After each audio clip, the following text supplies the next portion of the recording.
이제 우리 모두 다 같이 자리에서 일어나셔서 경건한 마음으로 묵상 기도 드리심으로 주일 오전 일부 예배로 나아가시겠습니다.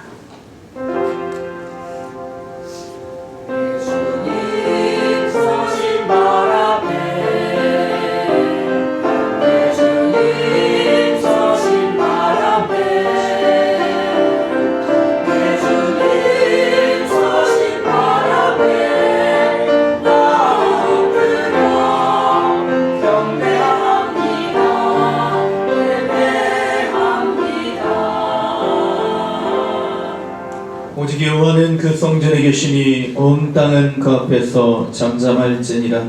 하나님은 영이시니 예배하는 자가 영과 진리로 예배할지니라. 아멘.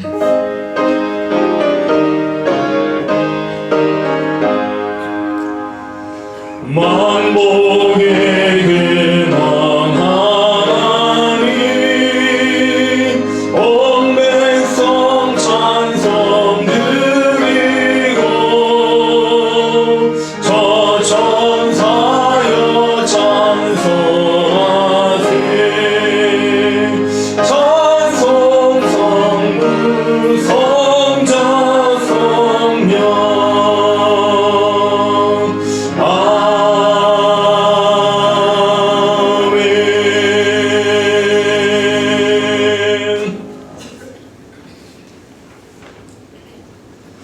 여호와는 나의 빛이요 나의 구원이시니 내가 누구를 두려워하리요.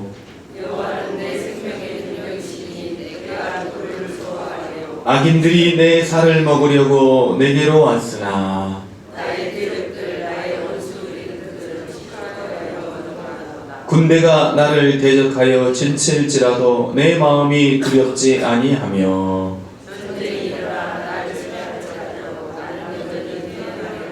내가 여호와께 바라는 한 가지 일 그것을 구하리니 곧 내가 내 평생에 여호와의 집에 살면서 여호와의 아름다움을 바라보며 그의 성전에서 사모하는 것이라. 여호와께서 환난 날에 나를 그의 초막 속에 비밀히 지키시고 그의 장막 미련한 곳에 나를 지키시며 높은 말 위에 두시리니까. 이제 내 머리가 나를 둘러싼 내 원수 위에 들리리니 내가 그의 장막에서 즐거운 제사를 드리겠고 노래하며 여호와를 찬송하리로다. 아멘.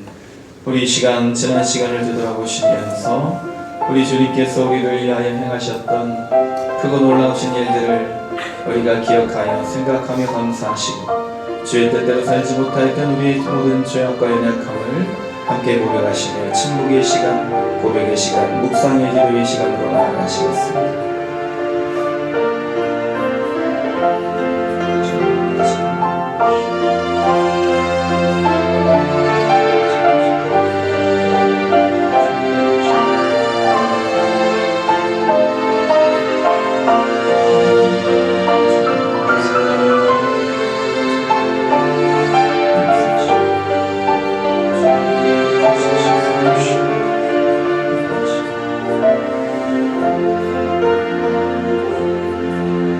오호라 나는 곤고한 사람이로다. 이 사망의 몸에서 누가 나를 건져내리랴. 우리 주 예수 그리스도로 말미암아 하나님께 감사하리로다. 그런즉 내 자신이 마음으로는 하나님의 법을 육신으로는 죄의 법을 섬기노라. 그러므로 이제 그리스도 예수 안에 있는 자에게는 결코 정죄함이 없나니 이는 그리스도 예수 안에 있는 생명의 성령의 법이 죄와 사망의 법에서 너를 해방하였습니다. 아멘. 사도신경으로 우리의 신앙을 고백하십니다. 나는 전능하신 아버지 하나님 천지의 창조주를 믿습니다. 나는 그의 유일하신 아들 우리 주 예수 그리스도를 믿습니다. 그는 성령으로 잉태되어 동정녀 마리아에게 선하시고 본디오 빌라도에게 고난을 받아 십자가에 못 박혀 죽으시고 장사된 지 사흘 만에 죽은 자 가운데에서 다시 살아나셨으며 하늘에 오르시어 전능하신 아버지 하나님 우편에 앉아 계시다가 거기로부터 살아있는 자와 죽은 자를 심판하러 오십니다. 나는 성령을 믿으며 거룩한 공교회와 성도의 교제와 죄를 용서받는 것과 몸의 부활과 영생을 믿습니다. 아멘. 우리 다 같이 자리에 앉으시며 찬송가 83장을 찬양드리겠습니다.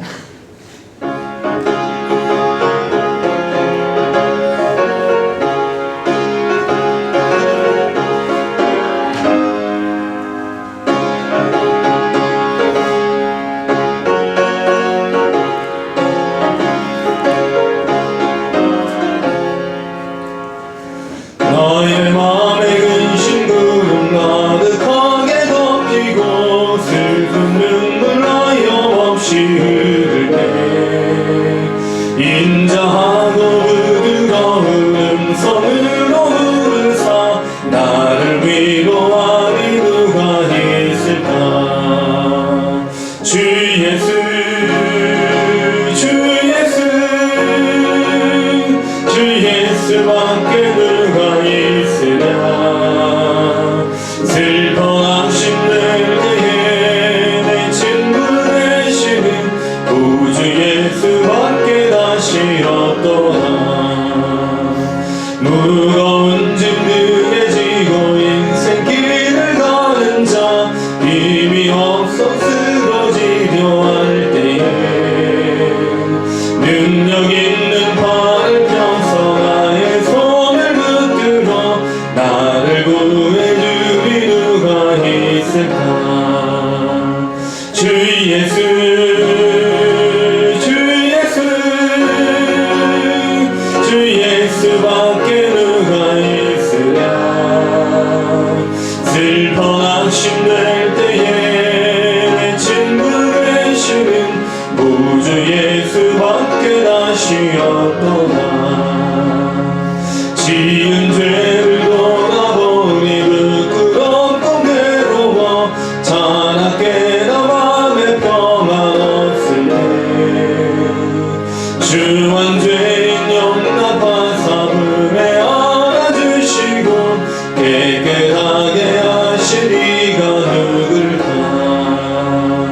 주 예수 주 예수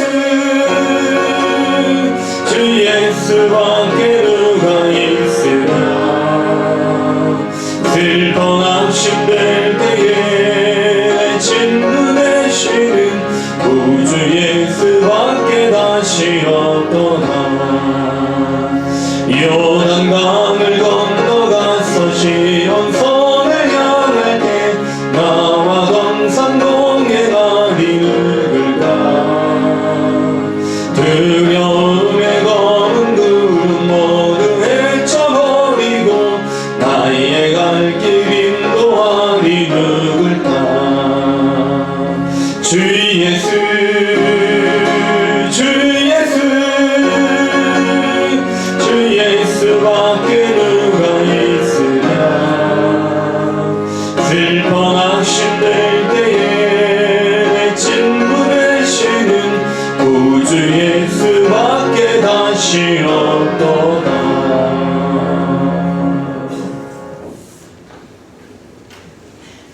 만유의 주인이시며 만물을 새롭게 하신 아버지 하나님, 그 변함없는 사랑과 인자하심에 감사와 찬양을 드립니다.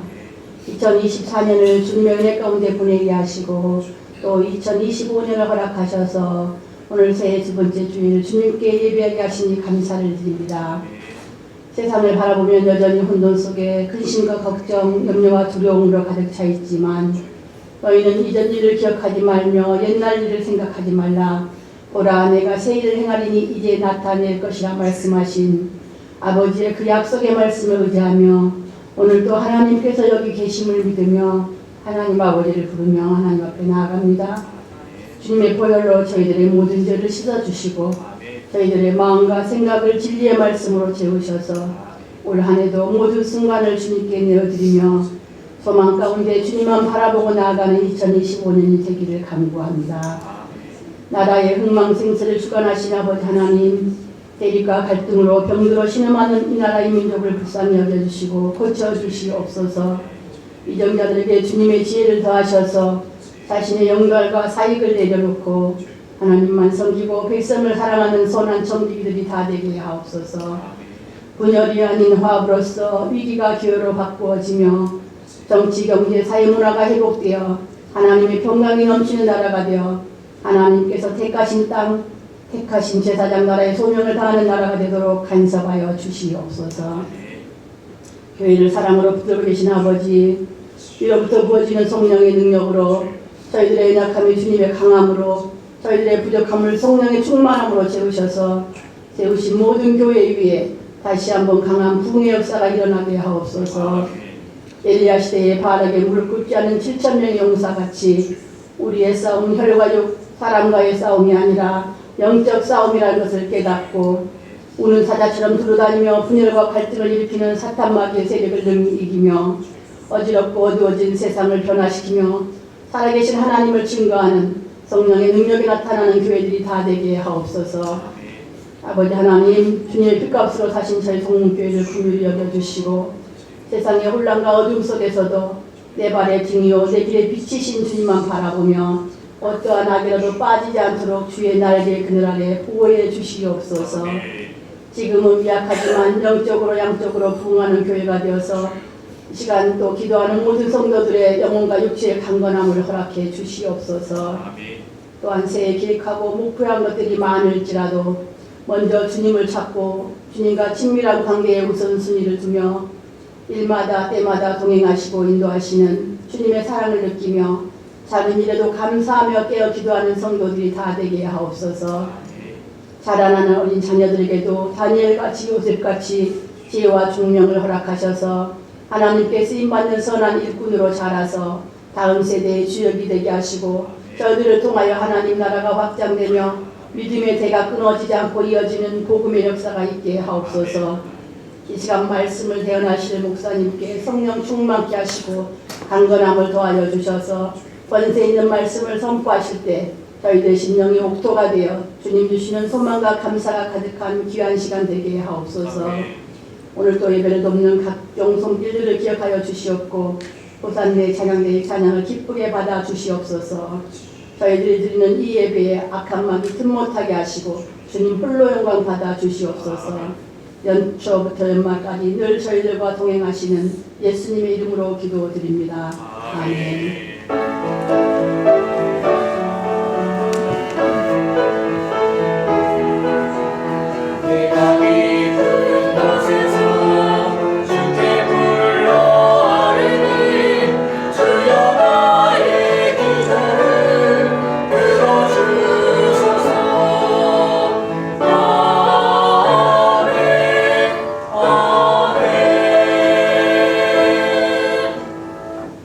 거룩하고 복된 주일 우리가 함께 보실 하나님의 말씀은 마태복음 10장 34절로 39절의 말씀입니다. 제가 가진 성경 신약성경 16면 마태복음 10장 34절로 39절의 말씀을 봉독해 드리겠습니다. 내가 세상에 화평을 주러 온 줄로 생각하지 말라. 화평이 아니요 검을 주러 왔노라. 내가 온 것은 사람이 그 아버지와 딸이 어머니와 며느리가 시어머니와 보라하게 하려 함이니 사람의 원수가 자기 집안 식구리라. 아버지나 어머니를 나보다 더 사랑하는 자는 내게 합당하지 아니하고 아들이나 딸을 나보다 더 사랑하는 자도 내게 합당하지 아니하며 또 자기 십자가를 지고 나를 따르지 않는 자도 내게 합당하지 아니하니라. 자기 목숨을 얻는 자는 잃을 것이요 나를 위하여 자기 목숨을 잃는 자는 얻으리라. 아멘.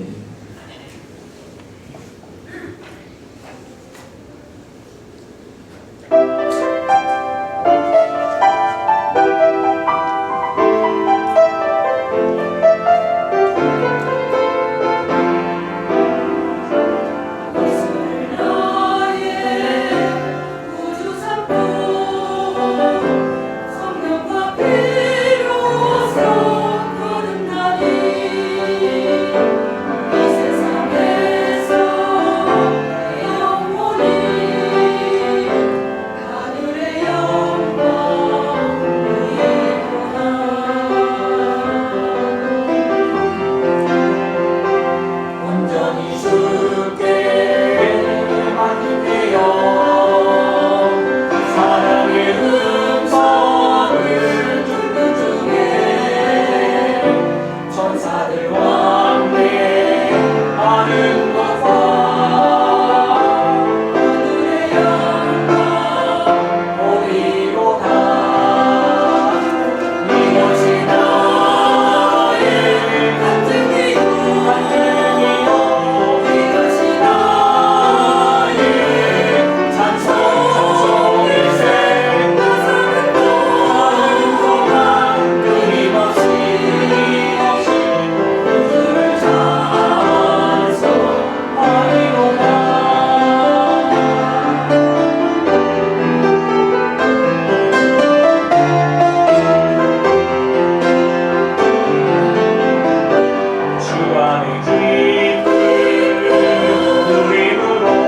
아멘.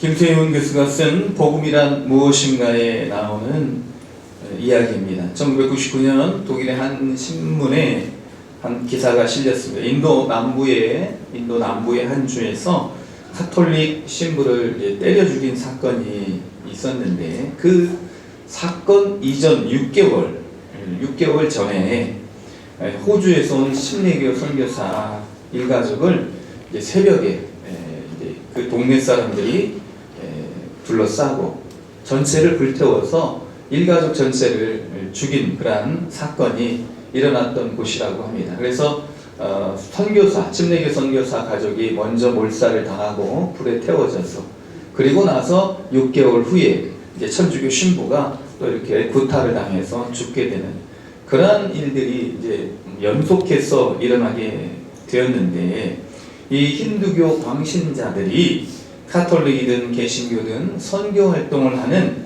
모든 선교사님들을 회방하고 핍박하고 죽이는 일들이 계속해서 일어나고 있다는 기사였습니다. 근데 이제 이상한 것은 이 살인 사건이 났음에도 불구하고 인도 정권, 그러니까 경찰이라든지 아니면 검찰이라든지 이런 어떤 사법기관이 이런 일에 대해서 적극적으로 나서질 않는 거예요. 그리고 언론이나 또 정부에서 여러 가지 이제 이런 일들을 관심을 갖지 않는 것이죠. 그 이유는 이제 힌두교를 이제 민족주의의 이름으로 이제 부활시키고 힌두 문명을 이제 대내외에 이렇게 중흥시키려는 그런 정책을 가진 이제 자나타 당이라는 그런 당이 인도에서 정권을 잡고 있었기 때문이라고 합니다. 이제 이 기득권을 쥐고 있는 소위 이제 정치 권력자들, 또 이제 인도 하면 이제 카스트 제도라는 그런 신분 제도가 있지 않습니까? 그래서 사제 그룹이 있고 정치인, 귀족, 왕족 그룹이 있고, 그 다음에 이제 또 상인 그룹이 있고, 이제 농민 그룹이 있고, 그 밑에 이제 노예 그룹이 있고, 이런 그 계급 제도가 있는데, 이 상위 그룹에 있는 사람들이 이렇게 얘기를 한다는 거예요. 인도에서 기독교 선교가 계속되면 누가 우리의 논과 밭을 갈 것인가? 예전에 개그 콘서트에서 소는 누가 키우나? 이런 그 유행어가 있었는데, 그래서 이제 이렇게 기독교를 통해서 사람들이 개화되고 문명화되고 사람들의 의식이 깨어나고 이런 신분제도에 대한 불합리성을 이제 철폐하기 위해서 그렇게 이제 인권운동도 하고, 그러면 이제 노예가 없어지게 되고, 이제 위에서 그저 그냥 자기들이 출신 계급으로만 아무 노력하지 않고 모든 기득권을 누렸는데, 그런 것들을 빼앗기는 일들이 생길까봐 이제 침묵하고, 이제 당국자들은 침묵하고, 밑에 있는 사람들은 이런 어떤 그런 힌두교 종교 교리를 가지고, 그런 교리를 가지고 기독교인들을, 또 카톨릭 교인들을, 선교사님들을 핍박하고 죽이는 것입니다. 기독교 선교가 계속되면 인도 땅에서 농사와 목축 그리고 노동을 담당하는 낮은 계급의 사람들이 새로운 신념과 세계관을 갖게 되고, 글을 배우고 기술을 익히고, 이 계급이 이제 완전히 이제 뒤집어진다는 것이죠. 농가 밭은 누가 경작하고 소는 누가 키우고, 그리고 이런 예전에 우리나라에서 백정 이런 천한 신분의 그 계급이 있지 않았습니까? 그런 어떤 이제 도사를 하거나 아니면 고기를 유통하거나 이런 일들은 누가 하며 또 집은 누가 짓느냐는 것이.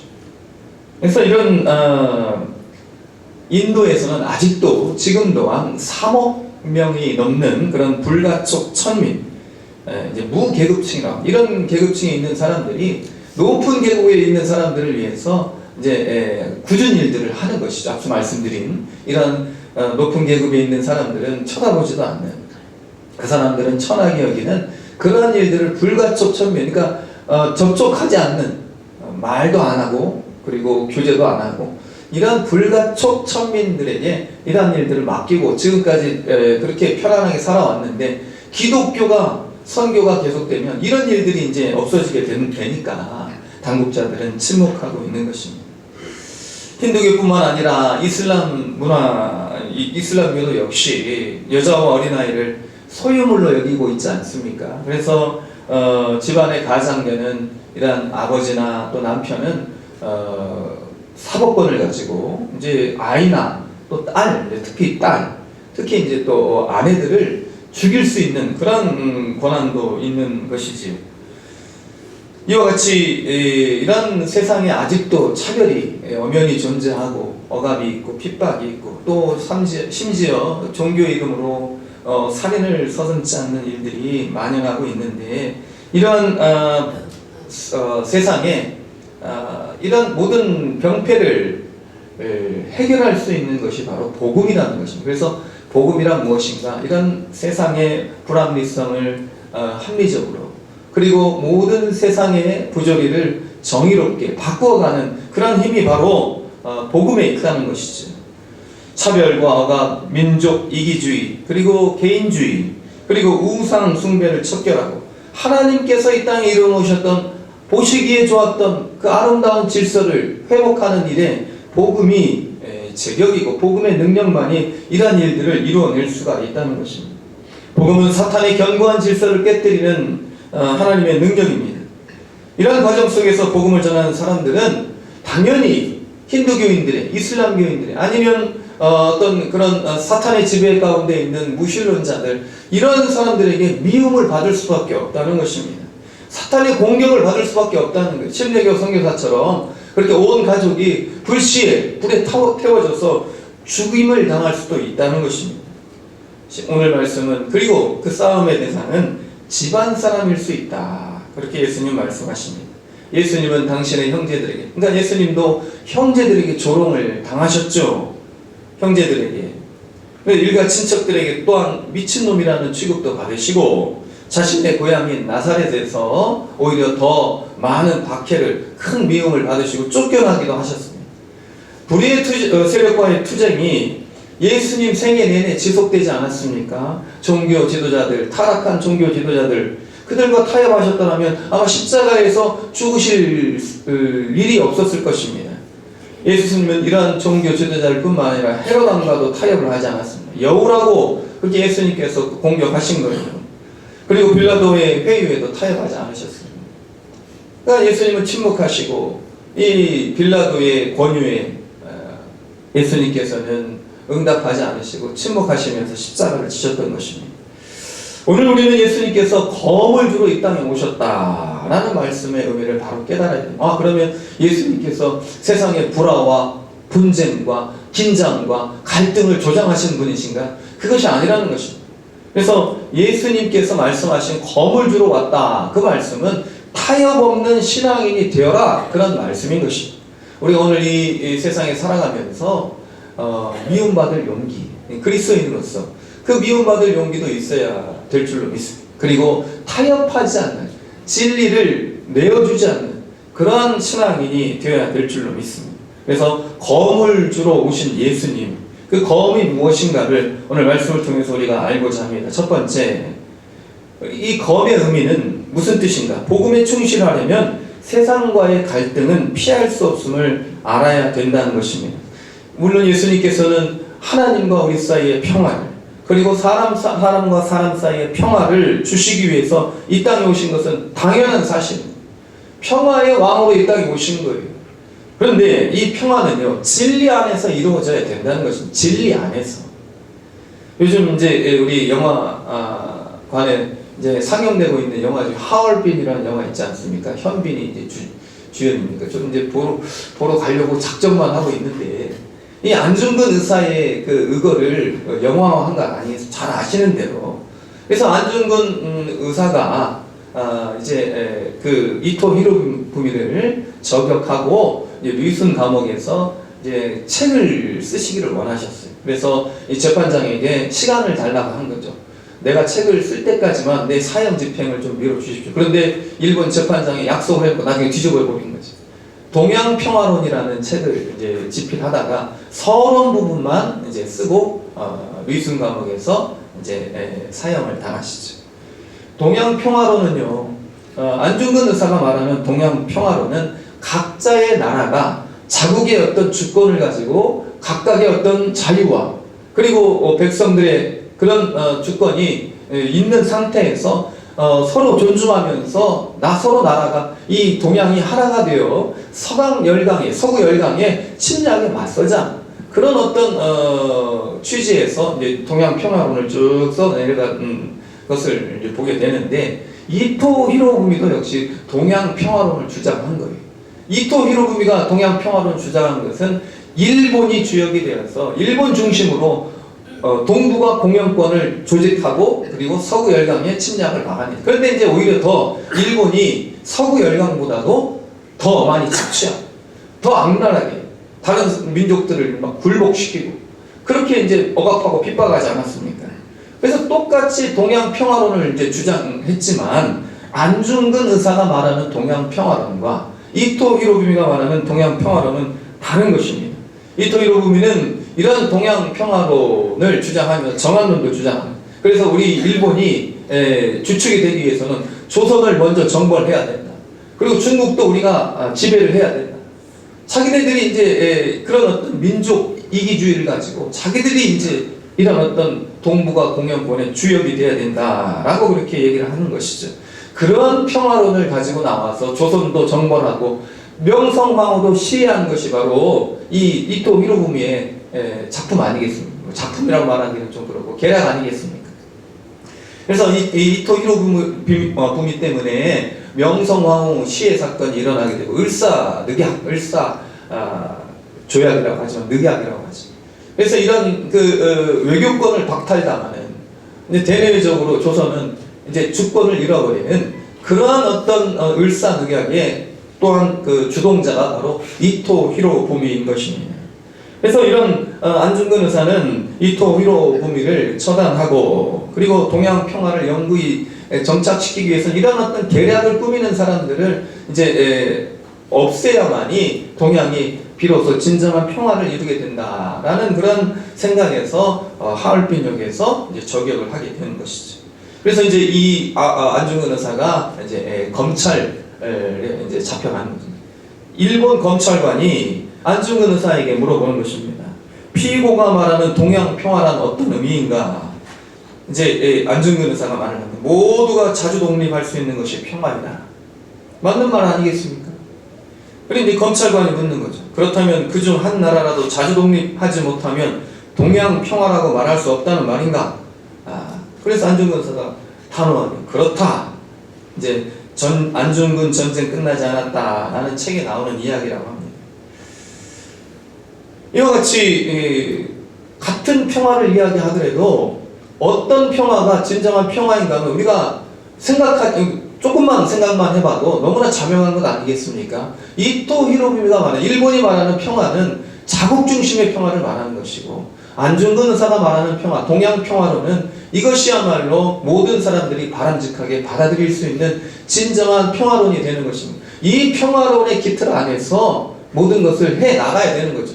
잘못된 평화론의 기초에서 그렇게 모든 일을 꾸미다 보니까 다른 나라, 자국이 아닌 왕후를 시해를 하고 다른 나라 주권을 마음대로 빼앗고 그리고 핍박하고 착취하고, 평화라는 명목하에 진리 안에서 우리는 모든 것을 행해야 된다는 것입니다.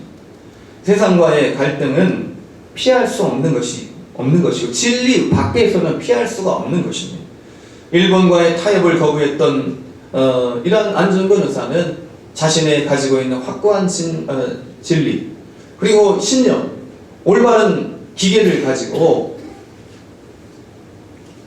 이토 히로부미를 저격을 했습니다. 만약에 안중근 의사가 이런 어떤 그 당시에 어떤 일본의 어떤 그런 힘을 인정하고 그들과 타협을 했더라면 하얼빈에서 그런 의거는 없었을 것입니다. 일본과 타협을 거부하고 저항했던 독립운동가의 삶은 지금도 힘들고 어렵습니다. 그러나 일본과 타협을 했던 소위 친일파들의 삶은, 그들 삶은 그 당시에는 평화로웠어요. 타협했던 사람들은 평화로웠다는 거예요.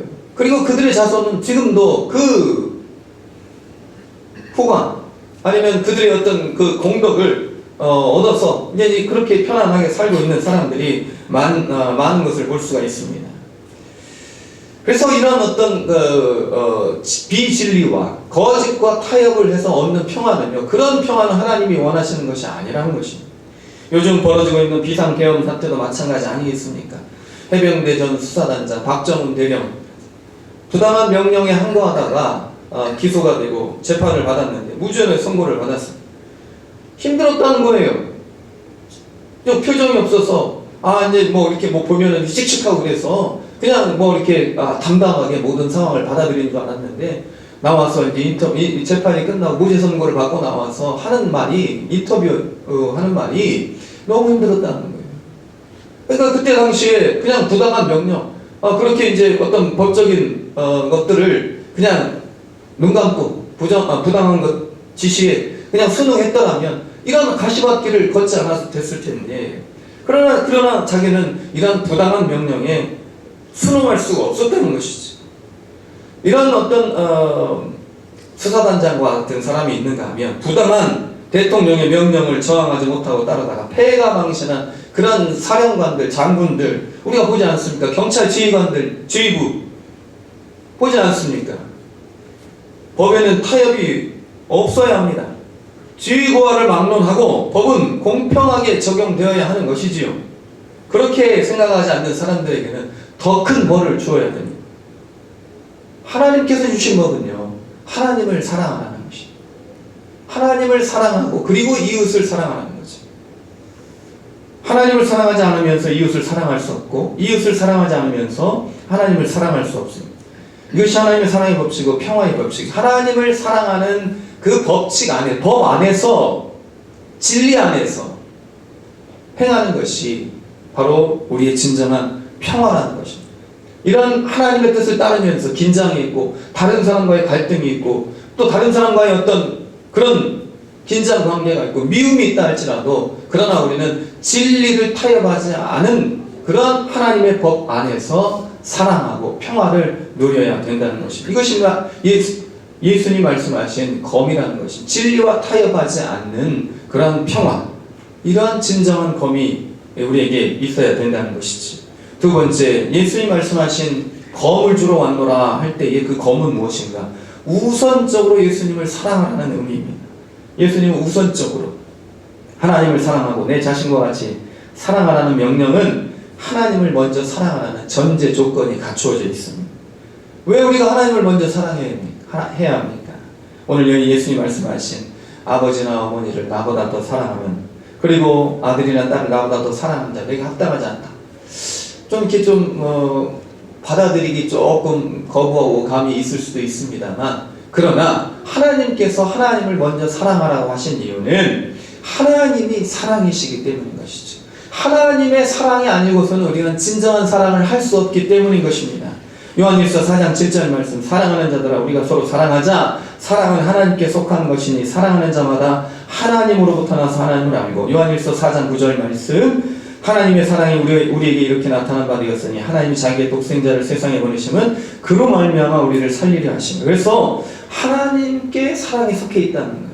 하나님 주신 사랑이 아니고서는 진정한 사랑을 할 수 없고 하나님의 그 사랑을 독생자를 보내주심으로 우리에게 나타내셨으니 우리는 그러한 사랑을 통해서만이 진정한 사랑을 할 수 있다는 것입니다. 부모라도 하나님의 사랑을 제대로 알지 못하면 자식을 위하는 것이 자신을 위한 것으로 둔갑할 수가 있어요. 연인들끼리 사랑한다고 하면서 보세요. 내 사랑을 받아주지 않는다고. 보니까 요즘 자주 일어나는 사건이 고시원에서 이제 찾아가서 죽이는 거예요. 내 사랑을 받아주지 않는다고 죽이는 거예요. 집착이죠. 잘못된 사랑이죠. 우리는 우리의 힘으로 제대로 사랑할 수 없는 존재입니다. 사랑이라고 생각하지만 그것이 집착이고 공격이고 다른 사람에 대한 강압이 될 수가 있다는 것입니다. 그리고 우리는 잘 아시는 대로 사랑은 은사예요. 은사란 무슨 말인가? 선물이라는 거예요. 재능이라는 거예요. 주셔야 됩니다. 하나님께서 우리에게 주셔야 돼요. 하나님 먼저 사랑하고 그 다음에 해야 할 일은 자신을 또 사랑하는 것이죠. 그러니까 자신을 사랑하지 않고서는 성경 말씀에 의하면 자신을 사랑하지 않고서는 다른 사람을 사랑할 수가 없다는 것입니다. 하나님을 사랑하고 나를 먼저 사랑할 때 다른 사람을 사랑할 수가 있다는 이 우선순위가 우리에게 있지 않으면 사랑이 뒤죽박죽되고, 그리고 사랑이 우리의 시기와 질투가 사랑으로 둔갑할 수가 있다는 사실을 우리는 기억해야 합니다. 자신을 사랑하기 위해서 필요한 우리의 자세가 있습니다. 이제 미움받을 용기 이제 1 읽고 2가 나왔죠. 아들러 개인 심리학 창시자인 아들러 이야기를 가지고 쭉 이제 어떤 소설 형식으로 그렇게 글을 이제 책을 냈는데, 여기에서 이제 자신을 사랑하기 위해 필요한 자세가 있다는 거예요. 어떤 자세인가? 과제 분리가 필요하다. 과제 분리. 과제. 그러니까 누구의 과제인가를 알아야 된다는 거예요. 누구의 과제인가? 자신의 과제와 타인의 과제를 분리할 수 있어야 된다는 것이죠. 예를 들어 우리가 이제 직장에서 상사에게 미움을 받는다고 가정을 했을 때, 이 아들러 심리학자는 어떻게든 상사의 눈에 들기 위해 애쓰지 말라고 하는 것입니다. 나의 말과 행동에 또 나 자신에게 상사 또는 타인이죠. 타인이 어떤 평가를 내릴지는 그 사람의 과제라는 거예요. 상사의 과제라는 것입니다. 내가 컨트롤할 수 없다는 거예요. 그 사람이 어떤 방식으로든 오해를 하고 있으면 내가 무슨 일을 해도 오해받을 수밖에 없는 것입니다. 그런 것을 내가 바꿀 수 없는 거예요. 컨트롤할 수 없는 거예요. 그래서 이제 아들러 심리학자는 이야기를 합니다. 당신은 타인의 기대를 충족시키기 위해 사는 것이 아니다. 타인 또한 당신의 기대를 충족시키기 위해 사는 것이 아니다. 타인의 평가에 신경 쓰지 말고 타인에게 인정받으려고 하지 마라. 그저 자신이 믿는 최선의 길을 선택해라. 타인의 과제에 개입하지도 말고 자신의 과제에 타인을 개입시키지도 말라. 그러니까 이 말은 무슨 뜻이냐면, 그리스도인들이 미움받을 용기가 있어야 한다는데, 이제 제가 이제 여기에 이제 나름대로 해석을 한 것입니다. 성경적으로 그리스도인들이 미움받을 용기가 있어야 한다는 내용에 이어서 우리는 믿지 않는 사람들 타인의 과제, 그 사람들의 과제까지 우리가 다 맡아가지고, 그렇게 내 숙제하기도 힘든데 다른 사람 숙제까지 내가 맡아가지고 할 필요가 없다는 거예요. 우리가 믿지 않는 사람들 눈에 들기 위해서 그들과 타협하거나 동화될 필요가 없다는 거예요. 그들의 삶에 동화될 필요가 없다는 것입니다. 그래서 이런 어떤 우선순위가 세워져 있지 않으면 우리는 사랑할 수가 없는 것입니다. 하나님을 사랑하고 내 자신을 먼저 사랑하지 않으면 다른 사람을 사랑할 수가 없다는 것입니다. 만약에 이런 우선순위가 바뀌게 되면 그들과 타협하고 동화가 되고 그런 어떤 일들이 벌어질 수가 있다는 것이, 그 타인의 과제를 내가 또 떠안아서 힘들고 어렵게 살아갈 수밖에 없다는 것입니다. 로마서 12장 8절 말씀, 할 수 있거든 너희로서는 모든 사람과 더불어 평화하라. 이 말씀도 이제 우리가 기억을 해야 되는데, 평화하기 위해서 필요한 것이 뭐냐면 타협하지 않지만 원수 맺는 것은 우리가 삼가야 된다는 것입니다. 우리가 타협하지 않는다고 해서 저 사람을 미워할 필요가 없는 것이지. 그 사람을 우리가 영원토록 단절하고 관계를 완전히 끊어버리는 일, 그런 일들은 없어야 된다는 것입니다. 진리는 양보할 수 없지만 다른 것을 양보할 수 있다면 우리는 원수 맺지 않고 평화롭게 살아갈 수가 있는 것입니다. 이런 평화를 우리가 이루어가야 된다는 것입니다. 타협하지 않고 동화되지 않는 가운데 사랑하고 평화를 할 수 있는 것, 그것이 바로 그리스도인들의 능력이어야 되고 이것이 예수님이 우리에게 주신 검이라는 것입니다. 세 번째, 예수님 말씀하신 검은 무엇인가? 끊임없이 자기 부정을 해야 된다는 것이지요. 38절 39절, 또 자기 십자가를 지고 나를 따르지 않는 자도 내게 합당하지 아니하니라. 자기 목숨을 얻는 자는 잃을 것이요 나를 위하여 자기 목숨을 잃는 자는 얻으리라. 하나님으로부터 우리가 지혜를 얻어야 됩니다. 능력을 얻어야 됩니다. 그래서 이런 하나님께서 우리에게 주시는 지혜, 능력, 앞서 말씀드린 사랑, 이러한 것을 우리가 받지 않고서는 제대로 살아갈 수 없다. 이것이 바로 자기 부정인 것이죠. 얼핏 우리는 자기 부정이라는 말이 좀 부정적으로 들릴 수가 있어요. 그러나 성경에서 예수님은 자기 십자가를 지고 자기를 부인하고 자기 십자가를 지고 나를 쫓을 것이니라, 그렇게 예수님께서 말씀을 하신다는 것은 바로 이러한 어떤 우리에게 있어서 잘못된 자기 긍정을 경계하라는 것입니다. 자기 긍정, 잘못된 자기 긍정. 내 자신이 하나님의 사랑받는 존재입니다. 이런 것은 너무나 우리에게 필요한 것이지만 나는 하나님 없이도 얼마든지 잘 살 수 있습니다. 우리는 그렇게 생각하지 않으시지만 이 교회 밖에 하나님을 모르는 사람들은 그렇게 살아가는 사람들이 너무 많다는 거예요. 그래서 그런 사람들을 보면서 쓴 책이 한병철이라는 교수님이 쓴 책이 바로 피로사회 아니겠습니까? 몇 번 소개 말씀드렸습니다. 피로사회. 또다시 이제 제가 좀 보고 있는데 또 봐도 어려워요. 그래서 이 책에서 이야기하는 것은 뭐냐면 끊임없는 자기 긍정성의 과잉은 자극, 정보, 충동의 과잉으로 표출된다고 하는 것이죠. 끊임없는 자기 긍정성. 그래서 예전에 말씀을 드렸지만 You can do it. 이것이 문제라는 거예요. 너는 뭐든지 할 수 있어. 우리는 모든 것을 다 할 수 없는 존재. 피조물. 하나님이 아닌데 신이 아닌데 신으로 자꾸 착각하게 만드는 거예요. 누가? 사탄이. 아니면 이 사탄의 어떤 그런 계략을 잘못 오해한 어떤 그런 조력자들 아니면 또 우리의 멘토들 이런 분들이 이제 자꾸 이제 아이들을 어떤 우리의 좀 뭔가 이렇게 교육하고 가르쳐야 될 그런 가르침을 받아야 될 그런 사람들에게 이런 것들을 자꾸 이제 강요를 한다는 거죠. 그래서 이 과잉 상태, 자기 긍정성의 과잉 상태의 대표적인 행동이 바로 멀티태스킹이라고 합니다. 멀티태스킹. 그래서 이제 밥 먹으면서 공부하고 음악 들으면서 또 이제 사색을 하고 뭐 이런 것들 멀티태스킹. 멀티태스킹 능력이 요즘은 막 필요한 시대가 된 것 같아요. 컴퓨터도요. 이제는 한 대 갖고 만족을 못합니다. 컴퓨터 화면이 몇 대가 있어야 되면 2대는 있어야 돼요. 나쁘다는 게 아니고 막 모든 어떤 상황을 이제 동시에 할 수 있는 능력이 바로 멀티태스킹 아니겠습니까?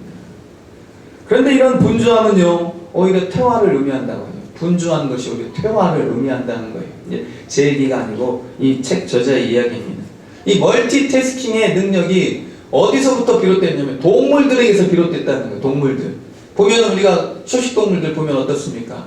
이제 보면은요 날마다 경계를 하고 먹으면서 경계하고 잠을 자면서도 경계를 하고 또 이제 어떤 우리 뭐 육식동물들도 보면은 막 먹이를 먹으면서도 혹시 이걸 누가 뺏어갈까봐 막 눈을 막 이렇게 여기 돌리고 막 신경을 곤두세우고 귀를 돌리고 막 그런 어떤 멀티태스킹 능력이 바로 동물들에게서 비롯됐다는 거예요. 끊임없이 사주 경계를 하는 사람들이 끊임없이 이렇게 사주 경계를 해서는 안 된다는 거예요. 사람은 하나님과 교제하는 영적 존재로 만들어졌다. 동물들과 같이 막 이 멀티태스킹 능력을 갖추어가지고 한 번에 동시에 막 여러 가지 일을 하는 것, 그것은 오히려 퇴화라는 것이지요. 그래서 우리 인간에게는 뭐가 있어야 되냐면 깊은 심심함이 있어야 됩니다. 깊은 심심함. 사색, 묵상, 관조들을 통해서 이 경이감을 우리가 누릴 수 있어야 된다는 거예요. 경이감이 무엇이냐? 감탄할 수 있는 능력이 달을 보면서 해를 보면서 하늘의 별을 보면서 피어나는 꽃을 보면서 아니면 겨울에 일어났던 어떤 그런 날씨를 바라보면서 감탄을 느낄 수 있어야 된다는 거예요.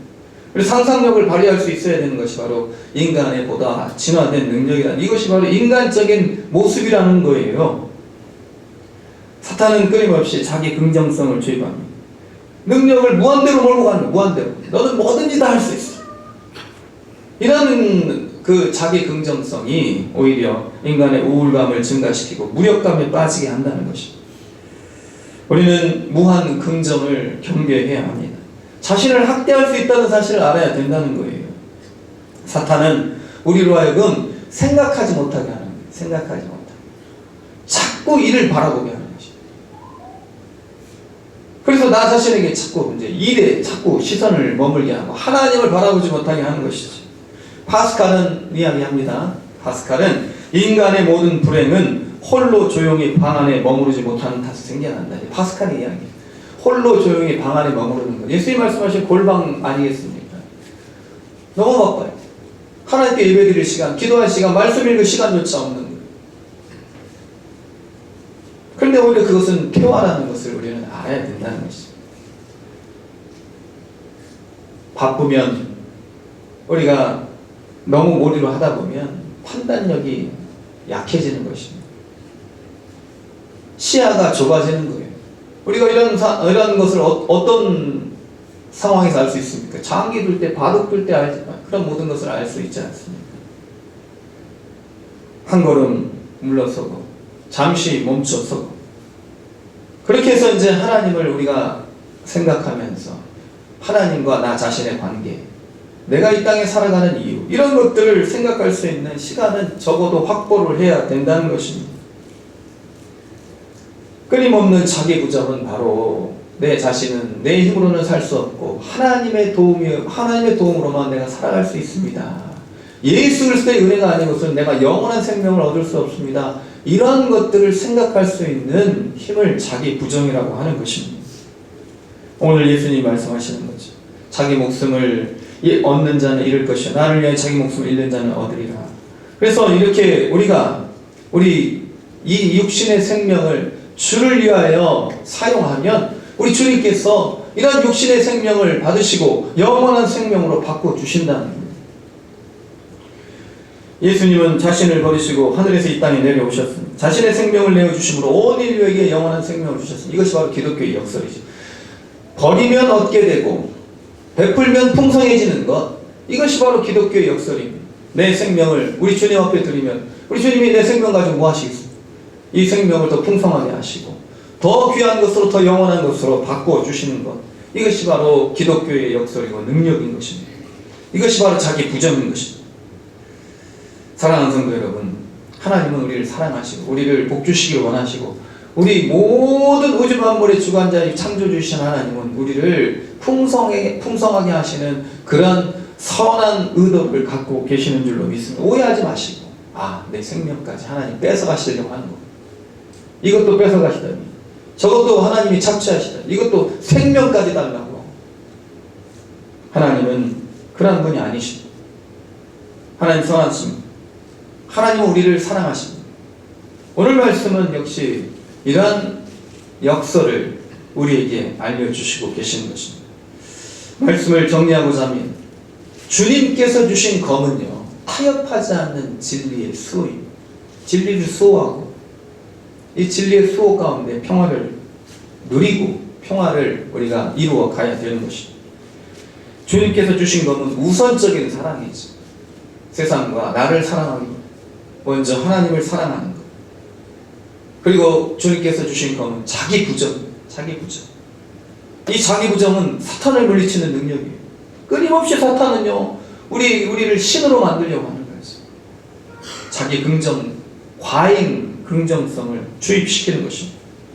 그래서 타협하지 않는 진리 가운데 우선적인 하나님의 사랑으로 자기 부정을 통해서 세상을 이기고 세상과 타협하지 않고 세상 가운데 하나님의 사랑과 평화를, 진정한 평화를 이루어 가실 수 있는 저와 여러분이 될 수 있기를 주님의 이름으로 축원을 드립니다.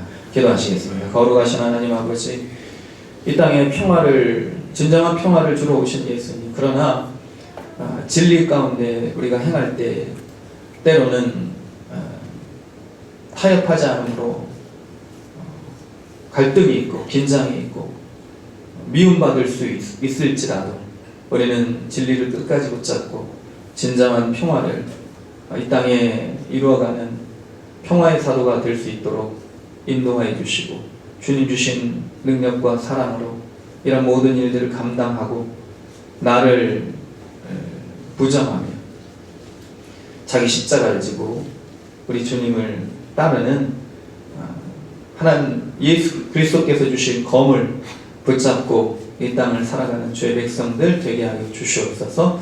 우리의 평화의 왕이시며 진리의 근본이시고 우리의 영원한 생명이신 예수님의 이름으로 기도드립니다. 아멘. 찬송가 212장 찬양 드리겠습니다.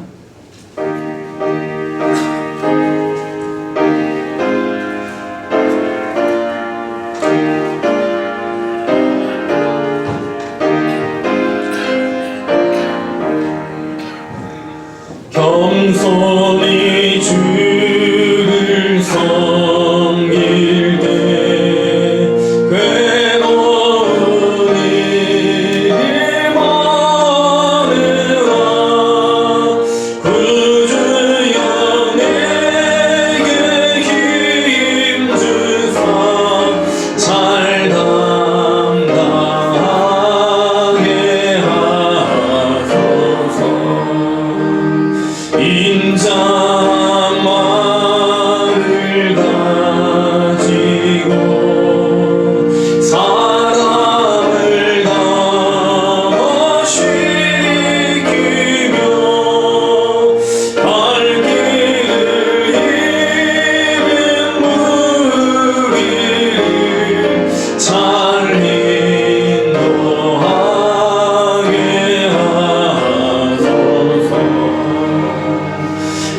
겸손히 주를 섬길 때 괴로운 일이 많을지라도 우리 주님 주시는 힘과 능력으로 잘 감당케 하여 주실 줄로 믿습니다. 진리 안에 타협하지 않는 신앙인 되게 하여 주시고 우선적인 사랑을 통하여서 우리 하나님 주시는 사랑의 능력으로 하나님을 사랑하고 이웃을 사랑하며 또 나 자신을 먼저 사랑할 수 있는 우리 모두가 되게 하여 주시옵소서. 주님 아니고서는 살 수 없음을 고백하는 믿음으로 우리가 주 앞에 예배를 올려드리고 주 앞에 우리의 마음의 정성을 드리오니 주님 흠양하여 주시고 이 예물이 쓰여지는 곳에 하나님 나라 영광과 사랑이 평화가 선포되게 하여 주시옵소서. 신년의 감사함금을 주 앞에 올려드리오니 주님 받아주시고 범사에 감사하는 감사의 고백도 주님 받아주시옵소서. 주의 전을 위하여서 드리는 하나님 나라를 위하여 드려지는 예물 주님 친히 흠양하여 주시고 이 예물의 주인이 되어 주시기를 간절히 구하고 나올 때에 우리 모든 것 대신 예수님의 이름으로 기도드립니다. 아멘.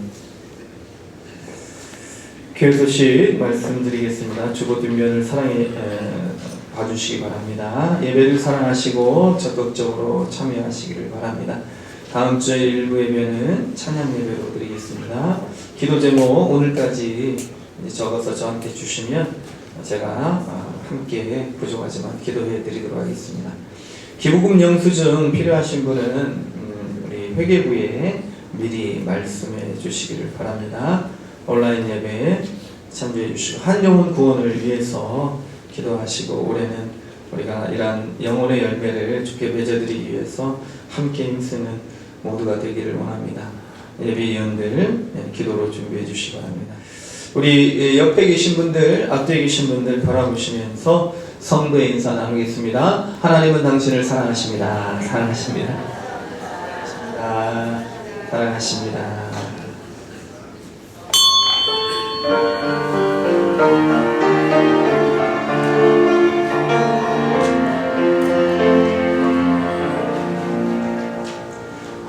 하늘에 계신 아버지 이름 거룩하사 주님 나라 임하시고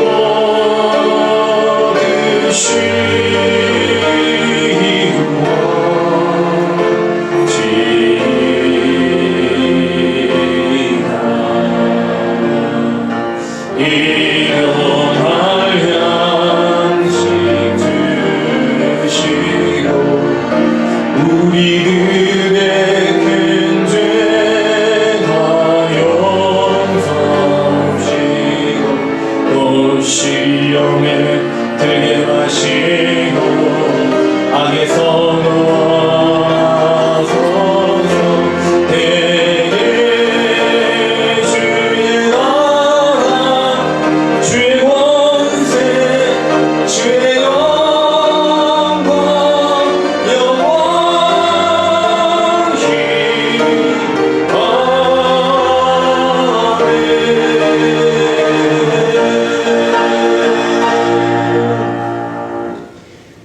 이제는 우리 주 예수 그리스도의 크신 은혜와 하나님 아버지의 극진하신 사랑하심과 성령님의 감동과 충만 교통하심의 역사가 내가 세상에 검을 주러 왔노라 하시는 주님의 말씀의 의미를 깨닫고 이 땅 가운데에 살아갈 때에 진리와 진정한 평화, 주님 주신 진정한 사랑으로 세상 가운데 하나님 나라를 확장시키고 하나님의 영광의 도구로 이 땅을 살아가기를 다짐하는 여기 본주에 사는 모든 백성들의 믿음의 고백 위에 삶의 자리 위에 걸음 위에 또 여러가지 질병과 어려움으로 주의전을 찾지 못한 모든 연약한 지체들 위에 이 나라 이 민족 위에 세계 열방에 고통받는 민족들 위에 지금부터 영원토록 함께 계시기를 간절히 축원하옵나이다. 아멘.